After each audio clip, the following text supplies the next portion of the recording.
राघव चड्ढा।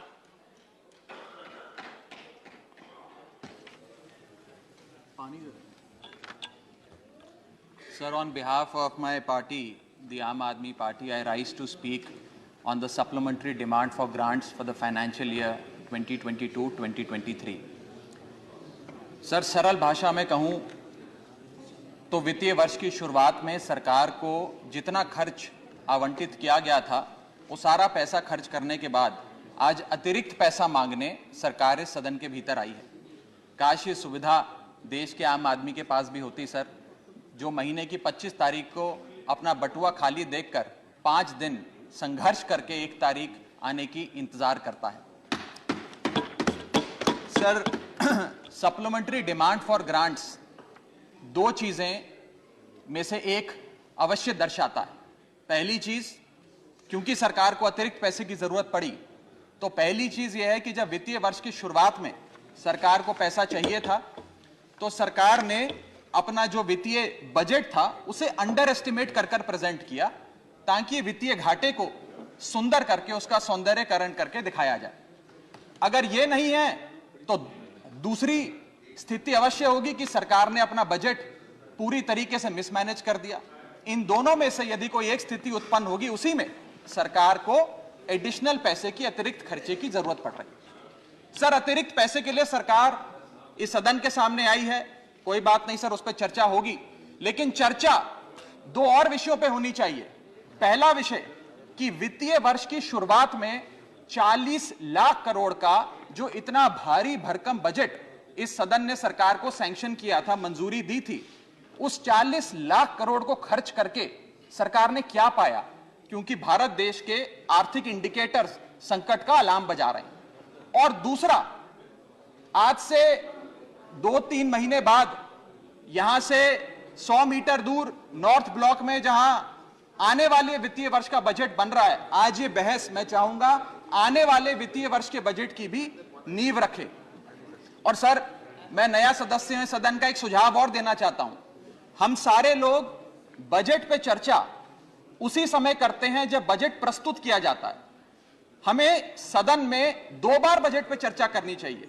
एक बार जब बजट प्रस्तुत हो और विंटर सेशन में 7-8 महीने बीतने के बाद कि उस बजट से देश को हासिल क्या हुआ, मिला क्या, कितनी नौकरियां मिली, क्या बेरोजगारी की दर है, कितनी महंगाई कम हुई। सर, आज सरकार 3,25,757 करोड़ मांगने इस सदन के भीतर आई है।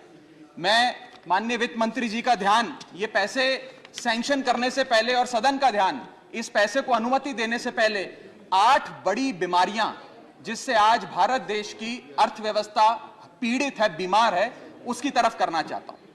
पहली बीमारी है सर बेरोजगारी। इस सरकार ने चुनावों से पहले वादा किया था, भारतीय जनता पार्टी ने वादा किया था कि हम 2 करोड़ नौकरियां हर वर्ष देंगे।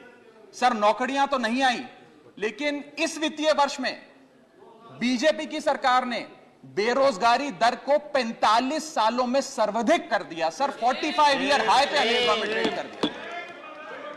सर, 2014 में जब बीजेपी की सरकार बनी थी, 2014 में जब इनकी सरकार बनी थी, तब देश का बेरोजगारी दर 4.9% था। जब इनकी सरकार बनी थी तो बेरोजगारी दर 4.9% था। आज 8 साल बाद 2022 में यह बेरोजगारी दर 4.9% से बढ़कर 8% पे आ गया है। 8%। और ये तो ऑर्गेनाइज सेक्टर की बेरोजगारी है। अनऑर्गेनाइज सेक्टर के जॉब लॉसेस, एमएसएमई के कारखाने कितने बंद हो गए, उनका घर बिक गया, कारखाने बंद हो गए, उसका तो हिसाब ही सरकार के पास नहीं है। अभी कुछ ही समय पहले लोकसभा में जवाब देते हुए वित्त मंत्री जी ने देश को बताया कि कुल 22 करोड़ आवेदन पत्र भारत सरकार के पास नौकरी मांगने के लिए आए। उन 22 करोड़ आवेदन पत्रों में से आपको जान के चंबा होगा, सरकार ने मात्र 7 लाख लोगों को नौकरी दी। सर, 22 करोड़ आवेदन पत्र के मुकाबले 7 लाख लोगों को नौकरी। सर, हम लोग छाती चौड़ी कर कहते हैं कि हम युवा देश हैं, हम युवाओं का देश है, हमें अपने डेमोग्राफिक डिविडेंड पे गर्व है, फक्र है। सर भारत का डेमोग्राफिक डिविडेंड बेरोजगारी के तले दबता जा रहा है, सड़कों पे लाठियां खा रहा है और भारत सरकार डेमोग्राफिक डिविडेंड को डेमोग्राफिक डिजास्टर में तब्दील करती जा रही है। सर ये सच्चाई है आज। सर मैं आपको बताना चाहूंगा कि यह सरकार जिसने देश को, युवाओं को घर पे बिठाने का काम किया, इसका नारा बदल के हो गया है हर घर बेरोजगार। यही है आज की भाजपा सरकार। सर मैं दूसरी बड़ी बीमारी जो इस भारत की अर्थव्यवस्था को लगी है उसकी तरफ आपका ध्यान आकर्षित करना चाहूंगा। दूसरी बड़ी बीमारी है सर इन्फ्लेशन, यानी कि महंगाई। इन्फ्लेशन को कहा जाता है sir, inflation is taxation without legislation.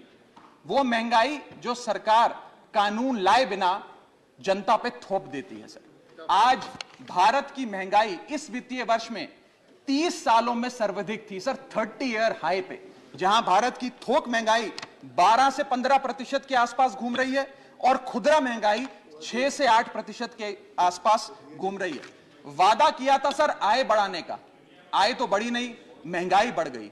और सर बढ़ती महंगाई और घटती कमाई के चलते आज देश को आधार कार्ड की नहीं, उधार कार्ड की जरूरत पड़ रही है। देश के आम आदमी को उधार कार्ड की जरूरत है। वाह वाह। और सर आज इस बहस को सुन रहे भारत देश के करोड़ों लोगों को मैं कहना चाहूंगा कि यह सरकार आप सबको गरीब कर रही है। गरीब सिर्फ वो नहीं सर जो सड़क पे कटोरा लेकर भीख मांग रहा है, हम सब गरीब हो रहे हैं। गरीब इसलिए हो रहे हैं कि हमारी आमदनी नहीं बढ़ रही, लेकिन महंगाई बढ़ती जा रही है। सर मैं उदाहरण देता हूं, एक शख्स जो 20,000 रुपए महीने के कमाता था और 18,000 रुपए खर्च करता था, वो महीने का 2,000 रुपए बचाता था। आज उसकी आमदनी 20 की 20 है, 20,000 है, लेकिन खर्चा 18,000 से बढ़कर 25,000 करोड़ हो गया। यानी कि 20,000 की आमदनी, 25,000 का खर्च, 5,000 रुपए की नुकसान का खामियाजा का कर्जा देश का एक एक आदमी भुगत रहा है। सर मैं बताना चाहूंगा, सुनिए मेरी बात ध्यान से। जब 2014 में महंगाई का आलम देखिए सर, 2014 में जब यह सरकार बनी थी तो पेट्रोल 55 रुपए प्रति लीटर पे बिकता था। आज पेट्रोल 100 रुपए प्रति लीटर पे बिकता है। डीजल 45 लीटर पे बिकता था, 45 रुपए प्रति लीटर, वो डीजल आज 90 रुपए प्रति लीटर पे बिक रहा है। सर एक गैस का सिलेंडर 400 रुपए का मिलता था बाजार में 2014 में जब इनकी सरकार आई थी, आज वो गैस का सिलेंडर 1100 रुपए का हो गया सर, 1100 रुपए का। दूध 1 लीटर 36 रुपए का मिलता था, दूध आज 60 रुपए प्रति लीटर हो गया है। और सर सीएनजी 40 रुपए प्रति यूनिट प्रति केजी मिला करती थी, आज वो सीएनजी 80 रुपए प्रति यूनिट मिलती है सर। इस सदन में सर जब प्याज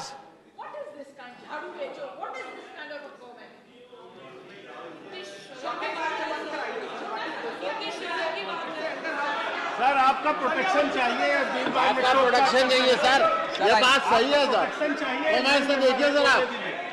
चलो बोलो सर, बोलो, चलो बोलो बोलो बोलो। Sir sir sir sir sir जब देश में, I am not yielding, but sir इस देश में जब प्याज के दाम 100 रुपए प्रति केजी के ऊपर हो गए और इस सदन में हंगामा हुआ, तो माननीय वित्त मंत्री जी ने कहा कि मैं प्याज नहीं खाती, तो मुझे उनके भाव से, प्याज की कीमतों से कुछ लेना देना नहीं है। ये मेरा विश्वास है सर कि माननीय वित्त मंत्री जी आटा, चावल, दाल, दूध, दही, पनीर तो अवश्य खाती होंगी, क्योंकि इन सब के भाव बढ़ गए। जीएसटी लगा लगा के इन्होंने देश की थालीनॉमिक्स, फूड इन्फ्लेशन को बिगाड़ दिया। आटा, दाल, चावल, दूध, दही, सबके रेट आज स्काई रॉकेटिंग है सर, आसमान छू रहे हैं। और भारत की फूड इन्फ्लेशन 10% से लेकर 17% के बीच पूरे वित्तीय वर्ष में मंडरा रही है। ये हालात हैं सर भारत की थालीनॉमिक्स की। मैं बताना चाहूंगा सर कि इस सरकार ने अमीरों को अमीर और गरीबों को गरीब करने का काम किया। पर कैपिटा इनकम किसी भी देश की आर्थिक स्वास्थ्य का एक बहुत बड़ा इंडिकेटर होता है। भारत की पर कैपिटा इनकम वित्तीय वर्ष 2021 में सर 9,160 रुपए से गिर गई, यानी कि हर व्यक्ति की औसतन कमाई 9,160 रुपए गिराने का काम किया। यानी कि आमदनी 98, खर्चा रुपया, यह सरकार ने करके हम सबको दिया है सर। तीसरी बड़ी बीमारी जो भारत की अर्थव्यवस्था को लगी हुई है वो है आर्थिक सुधार का झांसा, the hoax of economic recovery. इस वित्तीय वर्ष के पहले क्वार्टर में भारत की आर्थिक विकास दर 13.5% थी। दूसरा क्वार्टर आते आते, जिसे फेस्टिवल क्वार्टर कहते हैं, जिसमें बड़े बड़े त्योहार आते हैं, जिसमें खपत भी बढ़ती है, उत्पादन भी बढ़ता है, मांग भी बढ़ती है, उस क्वार्टर में आर्थिक विकास दर 13.5% क्वार्टर वन के मुकाबले गिरकर 6.3% पे आ गई सर, यानी कि आधी हो गई। और अगर आप पिछले साल के क्वार्टर सेकंड से दूसरी तिमाही से कंपेयर करें तो क्वार्टर ऑन क्वार्टर 2021 में 8.4% दूसरी तिमाही की ग्रोथ थी, और इस बार इस क्वार्टर में जो अभी समाप्त हुआ 6.3% है, यानी कि भारत की आर्थिक विकास दर घटती जा रही है। और मुझे बड़े दुख से कहना पड़ रहा है कि जब वित्त मंत्री जी फरवरी में वित्तीय वर्ष 23-24 का बजट प्रेजेंट करेंगी, तब भारत की चौथी तिमाही की आर्थिक विकास दर 5% से भी नीचे होगी, which is unprecedented in recent time sir. यह भारत की इकोनॉमिक ग्रोथ की हालत है। और यह वर्ष तो जो बीत गया, इस वर्ष तो आपने आर्थिक जो विकास दर था उसकी ऐसी तैसी कर दी। अगले साल के आर्थिक विकास दर के आंकड़े सुनिए। सरकार चाहती है हम 8% पे आगे बढ़ें। वर्ल्ड बैंक कहता है वित्तीय वर्ष 23-24 में हम मात्र 6% पे ग्रो करेंगे। क्रिसिल कहता है हम 6% पे ग्रो करेंगे। ओईसीडी कहता है हम 5.7% पे ग्रो करेंगे। गोल्डमैन सैक्स कहता है हम 5.3% पे ग्रो करेंगे, और आईएमएफ कहता है हम 5.1% पे ग्रो करेंगे। यानी कि भारत की अर्थव्यवस्था में ऊपर जाने की बजाय हमारी व्यवस्था नीचे आ रही है सर। चौथी और एक बड़ी बीमारी जो भारत की अर्थव्यवस्था को लगी है वो है द डेट क्राइसिस। भारत सरकार की देनदारी, भारत सरकार पे चढ़ा बहुत बड़ा कर्ज। सर 1947 से लेकर 2014 तक, यानी कि इन 67 सालों में कई पार्टियों की सरकारें रहीं, केंद्र में कई पार्टियों ने शासन किया। इन 67 सालों में तमाम पार्टियों की सरकारों ने मिलकर कुल कर्जा 55 लाख करोड़ का लिया था, और बीते 8 सालों में 2014 से 2022 में इस बीजेपी की सरकार ने कुल कर्जा 85 लाख करोड़ रुपए लिया। यानी कि एक तरफ 67 सालों का, बीते 67 सालों का 55 लाख करोड़ का कर्जा, और इस सरकार ने अकेले 8 सालों में 85 लाख करोड़ रुपए का कर्जा ले लिया। मैं पूछना चाहता हूं इनसे कि ये तो मुफ्त की रेवड़ी भी नहीं बांटते, ये तो मुफ्त की रेवड़ी में भी विश्वास नहीं रखते, तो फिर इनका कर्जा इतना कैसे बढ़ता जा रहा है? ये पैसा जा कहां रहा है, किसकी जेब में जा रहा है? दोस्तवाद की नीति के तहत कौन से इनके दोस्त हैं जिन्हें फायदा पहुंचाया जा रहा है? ये मैं पूछना चाहता हूं सर 2014 में जब भाजपा की सरकार बनी तो government debt to GDP ratio 40% था, मात्र 40%। आज government debt to GDP ratio इस देश में 90% छू रहा है सर, 90%। और इस देश की डेट की स्थिति बढ़ाकर 1,55,000 करोड़ का 1,55,000 करोड़ का कुल कर्जा इस देश ने लिया सर। पांचवी बीमारी जो भारत की अर्थव्यवस्था को लगी हुई है, पांचवा बड़ा रोग, किसानों का संकट। सर मैं बताना चाहूंगा कि बड़े बड़े उद्योगपतियों के, अपने दोस्तों के बड़े बड़े लोन्स इन लोगों ने माफ कर दिए, लेकिन भारत देश के किसान की जो कर्जा था, जो डेट था, वो पिछले 8 सालों में 53% बढ़ा है, कम नहीं हुआ सर, 53% इंक्रीज हुआ है, जिसके चलते आज एवरेज फार्मर डेट, पर फार्मर डेट इस देश की 74,000 रुपए, यानी कि 74,000 रुपए का कर्जा आज देश के हर किसान के सर पर है सर। अगर किसान अपना कर्ज का भुगतान नहीं करता तो उसके नाम के नोटिस चिपकाकर किसान की बदनामी करती है यह सरकार, और बड़े बड़े उद्योगपति जो लाखों करोड़ रुपए डकार गए उन्हें बिजनेस क्लास में बिठा के देश से रवाना करती है सर ये सरकार। सर आज हमारा देश का अन्नदाता, देश का किसान जो हमारा पेट भरता है, जो हमें खाना देता है सर, आज वो जहर खाने को मजबूर हो गया है। एनसीआरबी का डेटा बताता है कि वित्तीय वर्ष 21-22 में 10,851 किसानों ने आत्महत्या करी। यानी कि इस देश में औसत रोज के 30 किसान आत्महत्याओं की आती है। 30 किसान रोज इस देश में आत्महत्या कर रहे हैं। हम आजादी का अमृत महोत्सव मना रहे हैं, and 30 farmers per day in this country commit suicide sir. मैं अपने ट्रेजरी बेंचेस पे बैठे मित्रों को यह भी कहना चाहूंगा कि किसान भोला है, भुलक्कड़ नहीं है। वो ये नहीं भूला कि 1 साल आपने उसे खुले आसमान में सड़कों पे आंदोलन करने के लिए उतारा था, जिसमें 800 से ज्यादा किसानों की शहादत हुई सर। और सर किसानों के बारे में मैं एक आपको बड़ी महत्वपूर्ण जानकारी देना चाहता हूं किसानों की आय दुगनी करने का वादा सरकार ने किया था कि हम बढ़ाएंगे और दुगनी करेंगे। आय दुगनी करना तो छोड़ दीजिए, स्टैंडिंग कमेटी ऑन एग्रीकल्चर की रिपोर्ट बताती है कि 4 से ज्यादा राज्यों में आय बढ़ाना तो दूर, 30% किसानों की आय घट गई सर, बढ़ाना तो दूर की बात। आय किसान की घटाने का काम इन लोगों ने किया, और एक ऐसे दौर में जब भारत की रूरल इन्फ्लेशन भारत की अर्बन इन्फ्लेशन से ज्यादा है, यानी कि गांव में रहना महंगा है शहरों के मुकाबले। सर मैं छठी बीमारी पे आता हूं। जो छठी बीमारी भारत की अर्थव्यवस्था को लगी हुई है सर, वो है प्राइवेट सेक्टर इन्वेस्टमेंट में गिरावट। 2 बड़े फायदे